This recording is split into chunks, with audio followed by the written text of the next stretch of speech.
روزوں کا مہینہ رمضان کا مہینہ ہے، جس میں قرآن اول نازل ہوا، جو لوگوں کا رہنما ہے اور جس میں ہدایت کی کھلی نشانیاں ہیں اور جو حق و باطل کو الگ الگ کرنے والا ہے۔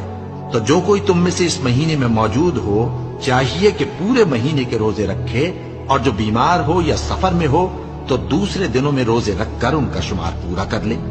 اللہ تمہارے حق میں آسانی چاہتا ہے اور سختی نہیں چاہتا، اور یہ آسانی کا حکم اس لیے دیا گیا ہے کہ تم روزوں کا شمار پورا کر لو، اور اس احسان کے بدلے کہ اللہ نے تم کو ہدایت بخشی ہے تم اس کو بزرگی سے یاد کرو اور اس کا شکر کرو۔ اور اے پیغمبر، جب تم سے میرے بندے میرے بارے میں دریافت کریں تو انہیں معلوم ہو